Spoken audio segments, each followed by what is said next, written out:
Actually বিষয়টা কি? দেখুন, অ্যাকচুয়ালি বিষয়টা অনেকেই অনেক রকম শুনেছেন। আমাদের এই মেটিয়াবুরুজের মানুষ একরকম জানি, আর টিভি চ্যানেলের মাধ্যমে বসে বসে পশ্চিমবাংলার মানুষ, ভারতবর্ষের মানুষ অন্য কিছু শুনছে, যে এখানে গোষ্ঠী সংঘর্ষ হয়েছে। অ্যাকচুয়ালি এখানে কোনো গোষ্ঠী সংঘর্ষ হয়নি। আজকের এখানে হিন্দু মুসলমানের মুখোমুখি মারপিট হয়নি। এখানে হয়েছে কি, ফটক বাজার। এটা হচ্ছে জাতীয় বাজার বলা যায়। হিন্দু মুসলিম সব জাতের মানুষ এখানে বাজার করতে যায়। বাজারের মুখেতে বাইক রাখার জন্য জায়গা আছে, ফুটপাতে দোকানদার বসে, সেসব জায়গা আছে, ফুলওয়ালা বসে, ফলওয়ালা বসে। বাজারের ভিতরে না, বাজারের বাইরের। বাজারে ঢোকার মুখে মন্দির আছে, ওইখানে একটা ফলওয়ালা বসতো, দীর্ঘদিন থেকেই বসে। আমরা যতদিন বাজারে যাচ্ছি দেখেই আসছি ওরা বসে। সেই জায়গাটায় হঠাৎ করে এই ঈদের ছুটিতে সেই ফলওয়ালা মনে হয় বাড়ি যায়। গত সোমবার রাত্রে ওই জায়গাটার উপরে একটা পাকা কনস্ট্রাকশন তৈরি হয়, সেটার উপরে কিছু ফুল গাছ লাগিয়ে দেওয়া হয়। এটা রবীন্দ্রনগর থানার একদম সামনে। রবীন্দ্রনগরের থানার দেওয়ালের থেকে 2 মিটার দূরে। রবীন্দ্রনগর থানা জানে যে এটা ওখানে যারা যারা বসে, থানা তো কিছু লোককে নিজেই বসিয়ে রেখেছে সামনে, তারা জানে না ওখানে কারা বসে। সেই জায়গায় একটা বেদি তৈরি হলো, বেদি মতো তৈরি করা হলো, সেখানে কিছু গাছ লাগিয়ে দেওয়া হলো, যেটা বিজেপি বলছে এখন যে তুলসী গাছ। তাহলে পুরো এটা পরিকল্পনা করে করা হয়েছে। এই সোমবারে, মানে ঈদের 7 তারিখের আগে ছিল না এটা। 7 তারিখে ঈদ হয়েছে, 8 তারিখ রবিবার, 9 তারিখ সোমবার। এই 9 তারিখ রাত্রে এই ঘটনা। তার আগে ওখানে কোনো গাছ ছিল না, ওখানে কোনো কনস্ট্রাকশন ছিল না। পুলিশ সেটা বলুক, পুলিশ সিবিআই সিআইডি তদন্ত করে জানাক যে ওইখানে কি ছিল। তাহলে ওইখানে হঠাৎ করে একজন ফলওয়ালা গরিব মানুষ, তার ধর্মের কথা আমি বলছি না, যদিও সে ধর্মে মুসলিম, কিন্তু আমি বলছি না তার কথা, গরিব ফলওয়ালা ওখানে বসে খায়, প্রচুর ফুটপাতে সব বসে ব্যবসা করে খাচ্ছে। সেই জায়গাটায় একটা পাকা বেদি তৈরি হয়ে গেল। তার উপরে এটা আমরা যারা তুলসী গাছ যারা চিনে না এখানে, এই আমাদের মুসলিম মানুষরা, তারা জানে এটা ফুল গাছ, তো ওইটা লাগিয়ে দেওয়া হলো। এই পরিকল্পনা করলো কারা? এই পরিকল্পনাটা নিশ্চয়ই কারোর মাথা আছে। আরএসএস বিজেপি ছাড়া এই মাথা কারণ নেই যে ওইখানে এইটা করো, তাহলে কি হবে, এটা কেউ ছুঁতে পারবে না। এটা যদি তুলে ফেলে দেয় তাহলে বলবে হিন্দুদের তুলসী গাছ, সাম্প্রদায়িক দাঙ্গা সৃষ্টি হবে, যেটা আরএসএস বিজেপি চাচ্ছে পশ্চিমবাংলার বুকে। আর সেই ফাঁদে পা দিয়েছে আমাদের এই সরকারের পুলিশ। পুলিশ কেন ওইখানে যখন কনস্ট্রাকশন হচ্ছিল থানার সামনে, ওটা কেন পুলিশ আটকালো না? কেন ওই জায়গাটা, ওটা তো বাজারে ঢোকার রাস্তা, ফলওয়ালা দিনের বেলা সকালে বসে উঠে যায়, বাকি ফাঁকা থাকে, ওখানে কনস্ট্রাকশন হবে কেন? মানে পুলিশের গাফলতি একটা দেখতে পাওয়া যায়। পুলিশ পুরো 100% পুলিশের গাফিলতি, কেন সহযোগিতা আছে বলবো। তাহলে পুলিশের সহযোগিতা না হলে ওখানে কনস্ট্রাকশন হয় না, গাছের পাতা নড়ে না। ফটকের বাজারে কিছু তৃণমূলের নেতা আছে, পুলিশ আছে, তাদের মানে হুকুম ছাড়া কিচ্ছু হয় না। সেইখানে একটা কনস্ট্রাকশন কি করে হয়ে গেল? এই কনস্ট্রাকশন হওয়ার পরে সেইটা আজকের ফলওয়ালা যখন সেই জায়গায় বসতে যায়, তারপরে তার সঙ্গে তর্ক বিতর্ক হয়।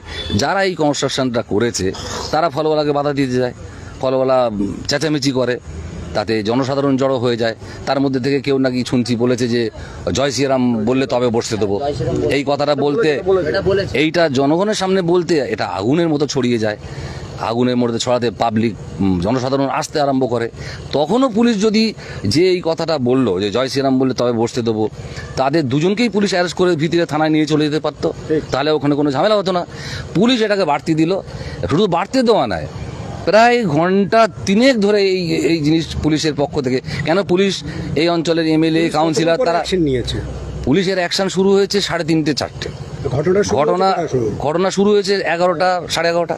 আচ্ছা, তখন ওই ফোর্সের কিছু মানে এত মব জড়ো যে ওই পুলিশের পক্ষে সম্ভব ছিল না। কিন্তু যারা এখানে আমরা দেখেছি, যে ছিলাম আমরাও, তৃণমূলের এমএলএ কাউন্সিলর, তারা এসেছিলেন, তারা এসে তো ঝামেলা কমাতে পারলেন না। তারা তো মুখ্যমন্ত্রীকে ফোন করতে পারতেন, অভিষেক ব্যানার্জিকে ফোনও করতে পারতেন যে আপনারা এক্ষুনি পুলিশ পাঠান, এখানে যা লোক নেমে গেছে এটাকে নামাতে গেলে পুলিশের দরকার। সেটা নিজেদের কালা উঁচু করার জন্য গিয়েছিলেন, সেটা আজকে কোথায় গেল? এই অঞ্চলের মানুষ সব হিন্দু মুসলিম, কোনো রকমের অশান্তিতে নেই। হ্যাঁ, কিছু আরএসএস বিজেপির এখানে দালাল আছে যারা এই অঞ্চলে অশান্তি বাঁধাতে চায় তাদের পার্টির নির্দেশে। এরপরেও অনেক রকম ঘটনা ঘটবে, 26 সালের ভোট পর্যন্ত হবে। আজকের এই ঘটনা আমাদের এই অঞ্চলের, যেটা কোনোদিন হয়নি, সেই 92 দাঙ্গার সময় ওখানে কিছু হয়নি। 92-এ বাবরি মসজিদ ভাঙার সময় এখানে এই ধরনের কোনো ঘটনা ঘটেনি ফটকে। আজকে জাতীয় পতাকার তলায় আজকের এই ভারতবর্ষের নাক কান বসে। এই ঘটনায় কোনো গ্রেপ্তার কিংবা আটক করা হয়েছে কাউকে? হ্যাঁ, আমরা অনেকগুলো দেখলাম, পুলিশ আটক করেছে। পুলিশের উপরে আসল মিডিয়ায় বলছে যে পুলিশ আক্রান্ত হয়েছে, তাদের বিরুদ্ধে অভিযোগ এসেছিল সকালে যে এই ঘটনাটা ঘটানো হয়েছে। তাদের কি কাউকে গ্রেপ্তার করা হয়েছে? আমি সেটা জানি না। তাদের যারা মূল এইসব মানে ঘটনার যে বাজারের মুখে যে ঘটনা যেটা নিয়ে এই আজকে এত বড় আগুন জ্বলে গেছে, সেই ক্ষেত্রে কোনো গ্রেপ্তার নেই।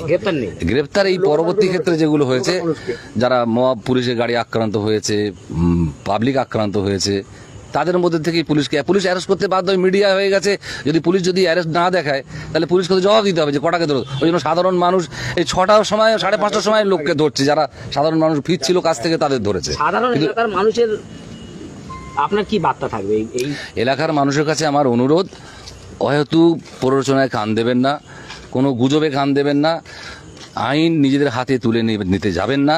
প্রশাসন তার প্রশাসনের কাজ করুক, আপনারা সবাই শান্তিপূর্ণভাবে থাকবেন। আপনারা এই ঝামেলার মধ্যে যাবার চেষ্টা করবেন না।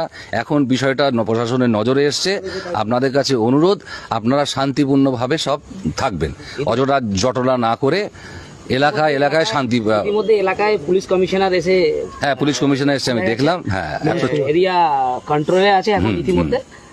তো আমার মেটিয়াবুরুজের সমস্ত অংশের মানুষের কাছে অনুরোধ, আপনারা শান্তি শৃঙ্খলা বজায় রাখুন, আইন হাতে তুলতে যাবেন না, প্রশাসনকে প্রশাসনের কাজ করতে দিন। প্রশাসনের উপরে যে দাবি মানুষের ছিল যে যারা অন্যায় করেছে তাদের গ্রেপ্তার করা হোক, তাদের শাস্তি হোক, কিন্তু যারা অন্যায় করেনি তাদের নিঃশর্ত মুক্তি আমরা আশা করি।